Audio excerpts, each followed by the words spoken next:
귀한 금요일 아침입니다. 오늘은 본문을 읽고 말씀을 전하기 전에 중요한 광고를 하나 해야 됩니다. 우리 매일 아침 제가 월요일부터 금요일까지 하던 매일 묵상, 오늘이 마지막 날입니다.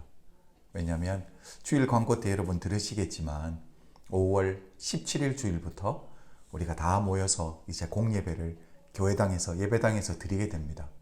그렇게 되면 이제 5월 17일 주일이면 제가 룻기가 끝나는 날이거든요. 그래서 새로운 책도 준비해야 되고 제 나름대로 기도하고 준비하는 시간이 필요해서 한 주간을 좀 그렇게 사용하려고 합니다. 여러분 좀 아쉽지만 오늘이 마지막 아침 묵상입니다. 여러분 오늘 이 말씀을 통해 여러분이 평생에 살아갈 귀한 말씀 붙드는 아침 되시기를 주님의 이름으로 축복합니다. 우리 오늘 마가복음 15장 37절부터 39절까지 예수께서 큰 소리를 지르시고 숨지시니라. 이에 성소 휘장이 위로부터 아래까지 찢어져 둘이 되니라. 예수를 향하여 섰던 백부장이 그렇게 숨지심을 보고 이르되 이 사람은 진실로 하나님의 아들이었다 하더라. 제가 말씀드렸지만 마가가 이 십자가 사건을 직접 목격했던 사람이 아니잖아요. 마가복음을 기록할 때 자기가 사용했던 이 이야기들은 믿음의 아버지인 베드로에게 직접 들었던 스토리텔링, 그리고 바울 신학, 고린도전서 15장 3절과 4절, 그리고 이미 예언되었던 구약에 있는 말씀, 이 세 가지를 종합해서 마가복음의 스토리를 구성해서 나아갔던 겁니다. 여러분 성경이라는 책의 장르는 이 역사적 배경 속에서 탄생한 책인 건 분명합니다. 그러나 우리가 성경에 있는 특별히 마가복음에 있는 말씀을 우리가 접할 때 이게 사실이지만 사실을 사실로만 접근하게 되면 질문이 없어집니다.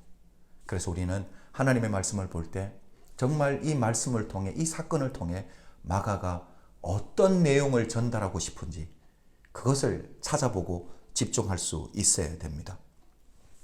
자, 마가는 왜 예수님의 십자가 사건이 끝이 아니라 새로운 시작이라고 했을까라는 거죠. 지금 혹시 우리 성도님들 중에 프레임 전쟁이라는 말을 들어보셨는지 모르겠습니다.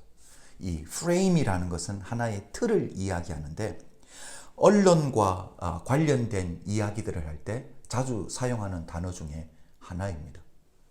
요즘은 이 정치적으로나 아니면 이 사회가 우리의 교회를 코너로 몰기 위해서 프레임을 짜서 그 안에 교회를 넣어버리는 경우들이 참 많습니다. 자, 요즘은 이 게이 문화가 얼마나 많이 발전되고 있습니까? 이런 사회적인 분위기에서 우리 교회는 어떤 프레임에 짭니까? 교회는 사랑이 없는 사람들의 모임, 용납하지 않는 사람들, 이런 프레임을 짜버리는 거죠. 이게 프레임 전쟁이거든요. 지금 로마도 똑같이 하고 있습니다. 로마 입장에서 볼 때 예수님은 누구입니까?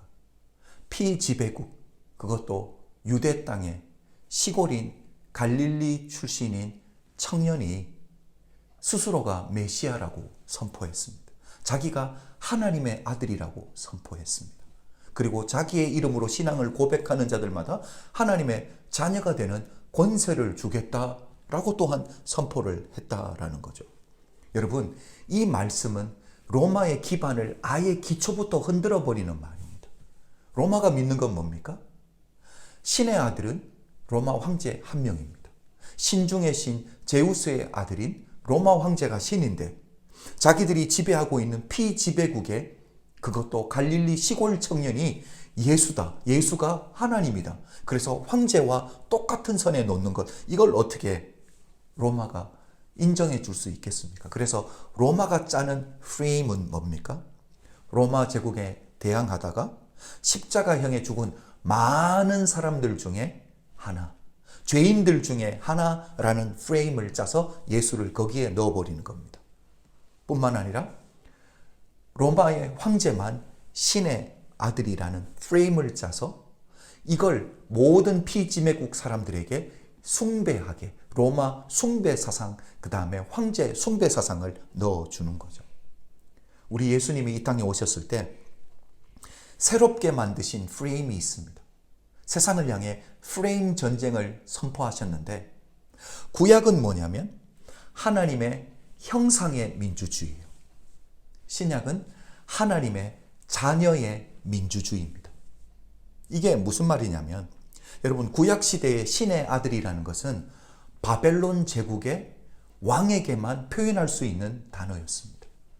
그런데 구약에 있는 우리 하나님의 백성인 이스라엘 백성들은 뭘 선포합니까?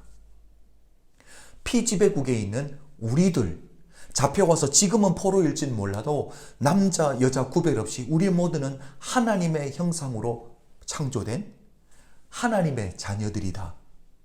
새로운 프레임 전쟁을 시작하는 거죠. 바로 하나님의 형상의 민주주의입니다. 바벨론 왕족뿐만 아니라 하나님의 형상으로 창조된 모든 인간은 동일하다. 인간 위에 인간 없고 인간 아래 인간 없다. 하나님의 형상의 민주주의. 여러분, 이걸 우리 예수님이 선포하셨고요. 신약에 와서는요, 하나님의 자녀의 민주주의입니다. 왜 로마의 황제만 신의 아들이냐라는 거예요. 아닙니다. 모든 이가 하나님의 형상으로 창조된 모든 이, 그리고 예수 그리스도를 구주로 시인하는 모든 사람들은 하나님의 자녀다라고 프레임 전쟁을 시작한 거예요. 여러분, 바울도 똑같습니다. 고린도전서를 쓸 때 어떤 프레임 전쟁에 휘말릴 수 있냐면, 자, 이 고린도라는 도시는 항구 도시입니다. 항구 도시는 많은 미신들을 믿잖아요. 그렇죠? 그 당시에 바울이 고린도전서를 쓰면서 뭐라고 말하냐면, 여자들은 은혜 받아도 머리 풀어 헤치지 말라. 크게 찬양하고 기도도 하지 말라. 왜요?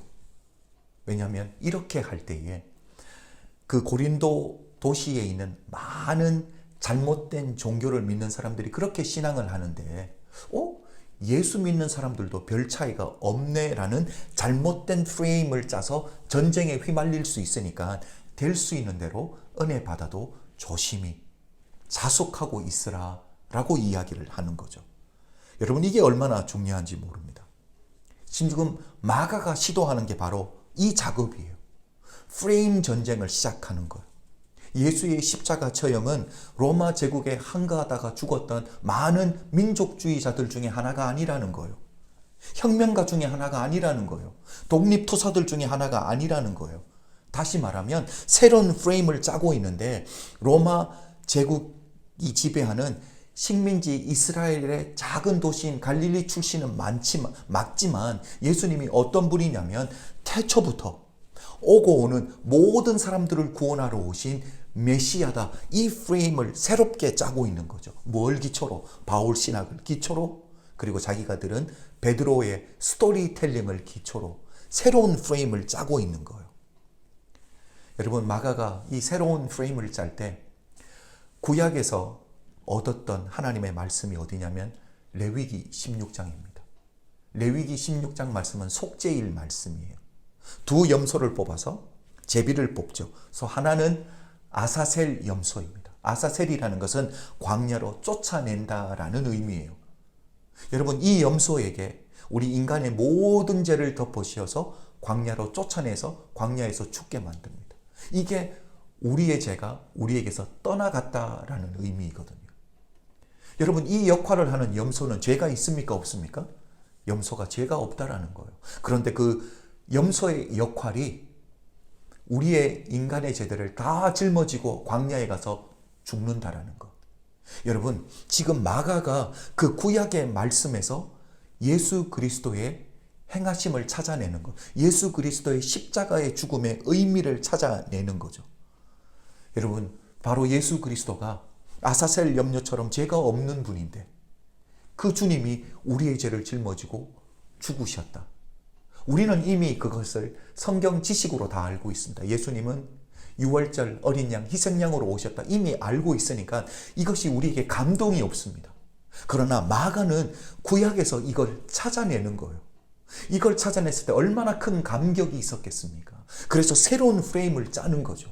우리 예수 그리스도는 죄가 없는 분이지만 태초부터 오셔서 오고 오는 모든 세대를 위해서 죽으시는 바로 유월절 어린 양, 죄가 없으신 분이라는 새로운 프레임을 짜서 세상에 나타내는 거. 그래서 세상과 전쟁을 선포하는 거.